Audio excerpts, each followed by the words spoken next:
You available? All right, here we go. So we're going to invite Boss PvP to the stage.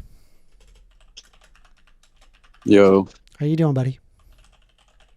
Unfortunately, I don't know how much. I think we agree on more than we disagree. Really? Was there anything that you saw in my hot takes list that you disagreed with? Oh, I didn't see a hot takes list. Where's that? You didn't see my hot takes list? I joined a little late. All right. Hold on a second. I got a hot takes list. Just for such an occasion. Just for you. I'm sure I can find something there. Here's the hot takes list. And I'll post it in YouTube chat as well. There you go. Man army. Capitalism is best. Kamala is better than Trump. Socialism better than socialism. Perform results. I guess we could spend a few minutes on why capitalism you think is intrinsically better than socialism. Yeah. So what I look at is what I want to see is as many people as possible be able to satisfy their desires as they see fit, or just having the ability to do so, is in more pathways to pursue the things they find valuable. And the way that I've observed, like the societies that live the highest quality of living standards, as in, allowing people to do the things that they see fit, are capitalist systems with social safety nets. Are you familiar with the idea that long-term capitalism isn't self-sustainable? Yeah, I'm familiar with that. So what's your solution for that? Well, it would be likely that there would be another system that arrives through the material dialectic, but I don't see how socialism would be that. It is more likely that a new thesis would arrive. Okay, so neither socialism or capitalism. Yeah, pretty much. I postulated a concept as a technocratic oligarchy, that there would likely be an era of automation to such a point that people don't actually have to work. But it would be like basically ruled by like a handful of technocratic oligarchs that control all the labor and all of the supply chains and would just be immensely wealthy. I mean, like whereas Bill everybody Gates. lives. Yeah, I mean, it would just be the people that control the labor. But like there would be like an effectively a UBI where nobody would have to work. People's like work would literally be leisure. Like people would only work when they feel like it. Okay, so I guess you imagine, or you're envisioning, when capitalism does eventually implode. Transition, yeah. Well, transition, but yeah. I don't know if it would look like a pretty transition. I think it would be more of like an implosion of chaos until it was really implemented. But I mean, I think your idea is viable, and I think it's kind of inevitable, even maybe. But yeah, I don't know if the transition will look pretty. I don't know about that. We'll have a lot of mass amounts of people out of work, and all the things. You think that like the government would be incapable of understanding how a UBI works? Like, come on. But this is also like hundreds of years down the line, right? Like they would observe that it's like, oh wait, people can't contribute to society. And so we would still have like a monetary system.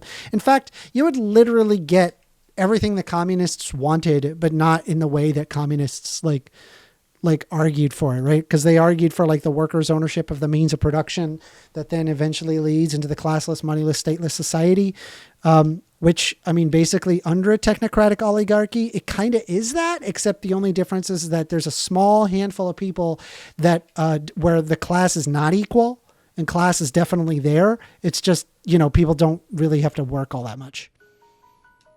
Okay, so you don't think that you said this collapse is several hundred years away. Like how many years are you thinking? How many hundred? Maybe 150, 200 years, yeah. Yeah, I think so. Interesting. I think it would be a lot before then. You really think so? Why? Well, you think it's going to take 150 years so far what I've observed is when you have people not needing to do a specific job, what actually ends up happening is that the work doesn't just like disappear. They actually just do more productive work. This has been the case through the entirety of history. But I mean, I'm assuming matter is finite and there's like a point where it has to stop, right? And so the answer would be like, okay, well then there would be a point where all needs would effectively be met, which would follow. What I was trying to say is that I don't think it's going to take 150 years for AI to take over the way that you think it would to get us to this transitional point in economics. So if you think that this third option is potentially 150 years away due to AI, taking place in so many places.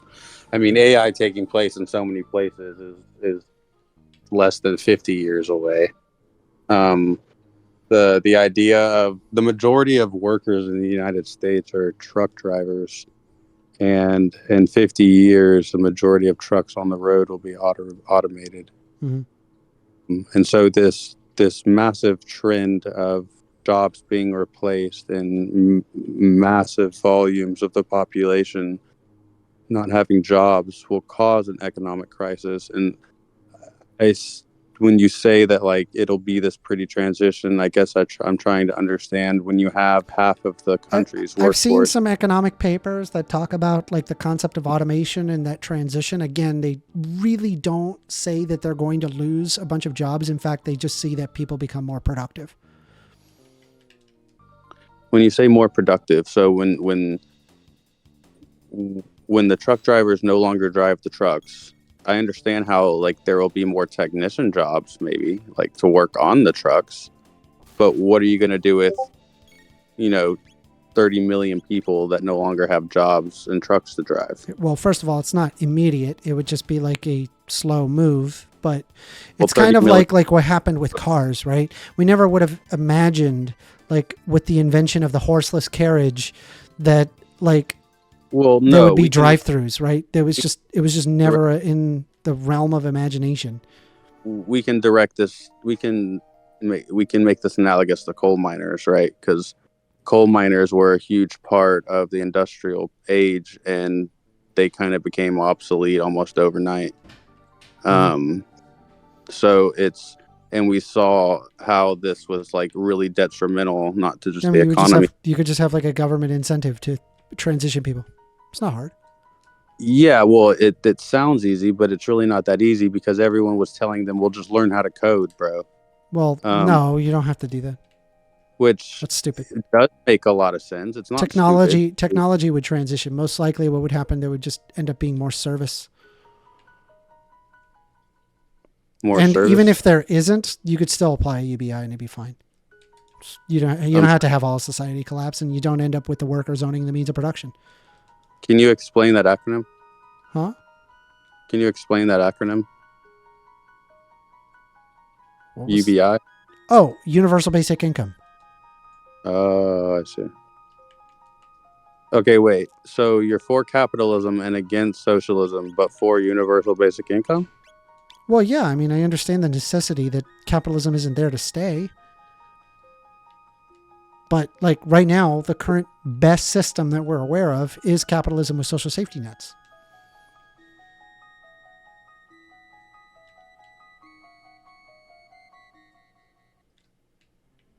Oh, okay. I guess I'm a little confused. How so? Because I don't see how you can like, I guess you're saying the income inequality thing would only become a necessity after capitalism fails.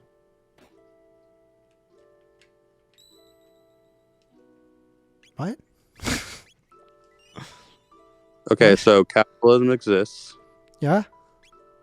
Do you believe the equal income stuff should exist right now? No, I'm perfectly okay with an unequal society. That doesn't bother me. Okay. I just want people to have like their basic needs met, right? This is kind of what mostly people give a shit about. I'm just entertain me if you don't mind. So you're okay with capitalism existing right now? Uh-huh.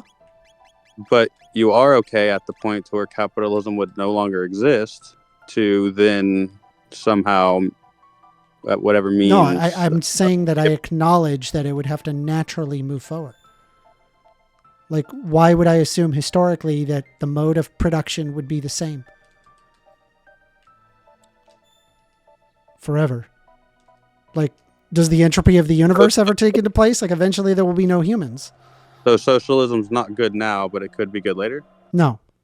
We tried it in the 20th century. It didn't work. So is socialism and income equality not synonymous? Yes, those are not synonymous. Are they? But do they not appeal to each other? Yes. Well, one of them wants to remove the concept of class, and so the way that they do that is that they divest the ownership of the means of production from the private ruling class to the working class. But you'd be okay with that if that meant like it sustained society after capitalism? If it resulted in a better quality of living standard, then sure, but it doesn't. Well, why couldn't it if you think it could? Because it never has. It's never shown that. We tried it in 57 countries and it failed in every single one, unless if you talk about Cuba, Vietnam, China. I don't know if you consider China to be communist. I would not say that these are successful societies. They're not societies that I would want to live in. I would want to live in societies like Norway and Denmark, the United States, the West, the UK. Well, I mean, these are all countries that are capitalist societies with social safety nets. And those are the highest quality of living. Okay. I'm sorry. I was trying to get my thoughts out and kept getting distracted. You're good, homie.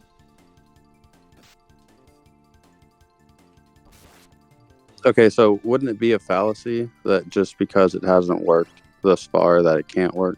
Or certainly it could work? Be possible that it works, but then I would have to see that.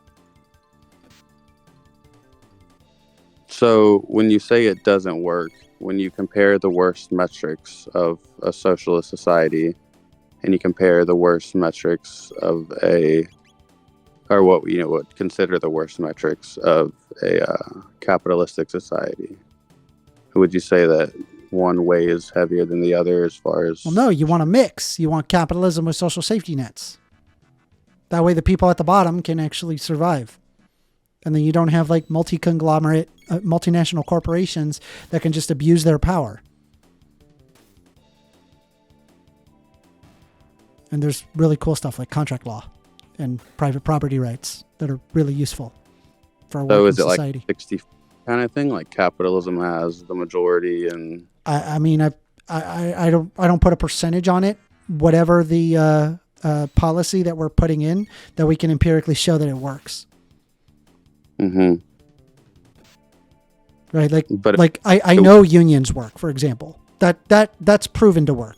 That makes people's lives better and allows people to actually negotiate their how much they get paid, and it's basically bolsters up the middle class and the poor, and so it makes life better and stops like extrapolating that money in, like, for example, right to work states where most of the money goes to up top, which is terrible.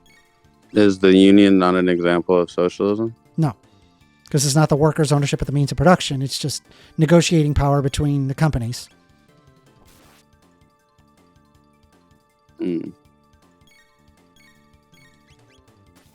Interesting. Okay, well, I think that's all I have. Yeah, no problem, buddy. Thanks for having me on. Yeah, glad to have you.